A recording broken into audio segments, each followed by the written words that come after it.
President Joe Biden's son, the drug-addled whore enthusiast Hunter Biden, is now a convicted felon after a jury in Delaware found him guilty. This CNN reporter seemed a little bit crestfallen by the development. Well, the jury has found Hunter Biden, the president's son, guilty on all three counts in this case after 3 hours of deliberation. Count 1 is a false statement in the purchase of a firearm. Count 2 is false statement related to information required to be kept by a federal firearms license dealer. Count 3 is possession of a firearm by a person who is an unlawful user or addicted to a controlled substance. So he has been found guilty on all three counts. Now, the Hunter trial was a bit different to the Trump trial. First, Hunter's judge wasn't a activist who had donated to the Republicans. That's a big difference. And his prosecutor didn't campaign on a Get Hunter platform, as happened in New York, or create charges out of thin air to get him. Indeed, Hunter has been protected throughout, with the Department of Justice allowing the statute of limitations to expire on far more serious tax charges he was facing. And they've also declined to pursue him over even more serious bribery allegations. Both of those cases would possibly uncover the Biden family's dodgy business dealings with the big guy, Joe Biden, in the middle of the entire influence peddling scheme. And let's not forget, they did try to give Hunter a sweet plea deal that fell apart. Now, let's also not forget that the bulk of the media, Joe Biden himself, and America's intelligence community were part of a massive disinformation campaign claiming that Hunter Biden's laptop and all the evidence it contained was Russian disinformation. One of the hallmarks of any sort of disinformation is you can't give it directly to somebody that is your target audience. So you need to find a way to essentially launder that disinformation. This looks like your classic disinformation campaign: steal the information with a cyber attack, get the emails from Hunter Biden's account, and then put them on these laptops that are left at a repair store. And that's how the information is now laundered. Damn. You know a story is shady when Facebook is saying, whoa, whoa, whoa, whoa. Maybe people shouldn't see this. 50 former national intelligence folks who said that what he's accusing me of is a Russian plant. This is classic Trump. We have 4 days left, and all of a sudden there's a laptop. It's a last-ditch effort in this desperate campaign to smear me and my family. The vast majority of the intelligence people have come out and said there's no basis at all. I still think that the stories from the fall about your son Hunter were Russian disinformation and a smear campaign, like you said. Yes, yes, yes. It is just straight out election interference. It saw a legitimate, 100% accurate story by the New York Post branded Russian disinformation. And you'll recall the spies who lie, the intelligence experts that Joe Biden kept referring to there, who signed a letter saying the laptop was fake news. And we had President Biden claiming that not only was Hunter Biden the smartest man he knows, but also the most decent. Hunter's my heart. And Hunter's been through some tough times, but he's fighting. He's fighting. He's never given up. He's the most honorable, decent person I know. Most honourable, decent person he knows, this crack-addled whore enthusiast who has not even met his daughter, his 5-year-old daughter. Joining me now is journalist and filmmaker Ami Horowitz. Ami, he's been convicted. He faces a maximum prison sentence of 25 years. That's highly unlikely. President Biden has said that he would not pardon his son if he was convicted, but will he change course now, given that Hunter could face a possible prison term? Yeah, by the way, it is always remarkable to me to watch Biden from 3 years ago, listening to him speak, and Joe Biden now. God, the deterioration is so clear. It's amazing. Look, Joe Biden is in a bit of a pickle. He has to agree that this was the right decision, because he spent the last year talking about how if you say that the justice system doesn't work, you are undermining the U.S. democratic institutions, right? We remember that? Again, coming from a man who spent the last 3 years demonizing the Supreme Court, saying it's an illegitimate institution and then threatening to pack it. So, look, this wasn't how open and shut a case was this, Rita? Let me tell you. This was done in Delaware, right? Wilmington, Delaware, his hometown. He won this town by 90%. Some context for you. Yeah, no kidding. Context, Putin won his election by less than that. That's how serious a player he is in Delaware, yet he was still convicted. It shows you this was really an open and shut, clear-cut case. Well, it was all on tape, a lot of it. So there was so much evidence on that laptop that Hunter Biden had helpfully amassed for the prosecution. So, yeah, I'm not surprised that even that jury pool that is so heavily Democrat came back with this decision, and in very quick time as well. Now, here is a woman who was protesting peacefully outside the courtroom. She says she served 5 years after being found guilty of similar offences. I'm out here because I lost my children. I lost my home. I spent 5 years in jail for obliviated serial numbers. And we saw President Biden make an unscheduled stop in Delaware to see his son Hunter and his grandson.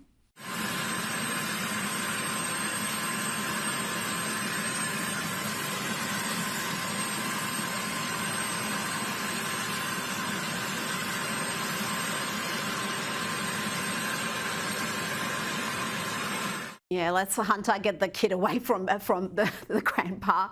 At least it's one child, one of Hunter's offspring that the president is acknowledging. This is one of the things that has shocked me throughout this presidency, is that it is just so callous of the first family, not just Hunter Biden, but also Joe and Jill, that they talk about their grandchildren incessantly, and yet they don't acknowledge this little girl down in Arkansas.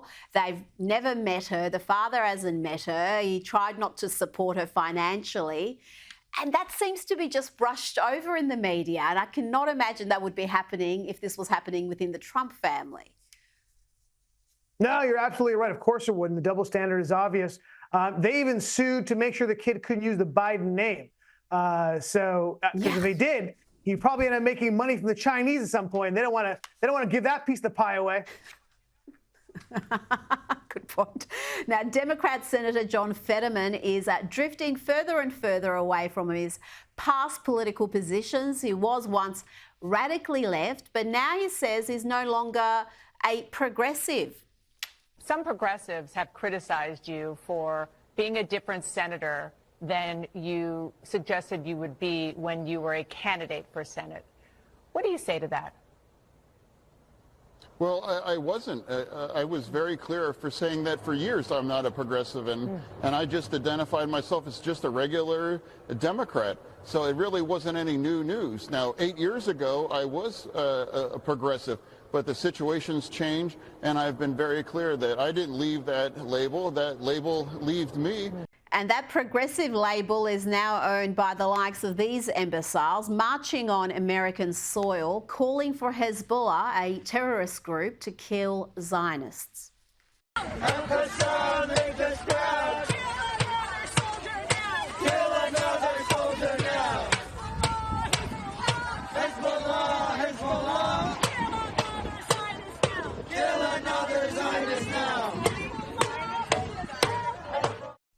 Army, how is that allowed to happen? I'm all for free speech, for protest, for peaceful protest, but when you're calling on terrorists to kill Zionists, which is what they were chanting there, that crosses a line, I would have thought. Yeah, let's do that one first, and then we'll go back to Fetterman real quick, because I have some thoughts on that as well. Look, this is no shock. This is not about Israel. It really isn't. This is really the anti-Semitism gets to be on full display. It's the quiet part out loud. Now, this is about the Intersexual Coalition, which has had institutional anti-Semitism built into it by definition. For people who don't know, this is important. Intersectionality is the idea that all victims are connected through their victimhood, and there's a pyramid of oppression. And the higher you up in the pyramid, the more you are an oppressor. So what that says to them, because it's a Marxist ideology, says to them that Jews, because they are perceived by the left, by the intersectional coalition, to be on the higher end, if not the tippy top of that pyramid, by definition, they are the biggest oppressors. Therefore, they're allowed to call for the killing of Zionists and Jews because they are the fascist oppressors. Now, to get back to Fetterman, which I find endlessly fascinating. Rita, I am a full-on Fetterhead. I admit that, okay? Fetterman is somebody who the Democratic Party should be modeling themselves after if they want to win, right? Kristen Sinema, another example of somebody who was progressive, who moved to the center. She is now no longer running because she doesn't feel at home the Democratic Party. But they're not. They're leaning into the progressive label. Fetterman is an unbelievable case study of this. Look, he was a progressive. He, in fact, sought out the endorsement of the Democratic Socialist Party at one point. At one point, look, he has become a full-on Zionist, talking the border. At one point, he actually pointed to his wife's undocumented status to show his progressive bona fides. Fetterman's amazing. Fetterman himself has said, I ended up leaving the Progressive Party after my brain damage. I'm going to leave that one alone. It's incredible, the transformation, and he referred to 8 years ago he's departed from those positions, but I think it's far more recent. Just even a few years ago, 3 years ago, some of those positions he seemed to hold, he's done a radical 180 turn away from them. So yeah, he has become one of the more rational Democrats, sort of the counter to the squad. Now, what about these protesters we saw outside the White House? There seemed to be little consequences for the way they defaced public property, desecrated monuments, attacked officers, and again chanted for intifada and for the killing of Zionists. Why is there this continued tolerance? The Biden administration occasionally comes out and condemns this sort of behaviour, but they're largely allowed to run riot. Yeah, look, they're simply the administration simply does not want to continue having problems on their left flank. And that if they would start arresting people for things like that, they would have more trouble, and they already have. But unfortunately, what their miscalculation is, it's that kind of behavior which is losing them the election with the more important constituency, which is the independents. The independents look at this and they are disgusted by it. It reminds me of the Black Lives. Look, I was walking around. I went to every major Black Lives Matter riot and rally, and everywhere I saw was defaced, and I didn't see a single arrest of somebody who defaced property, federal, state, local property. It's the same idea. They simply do not want to piss off the left flank. Ami Horowitz, you are always on the money. Thank you for your time this evening. Always a pleasure.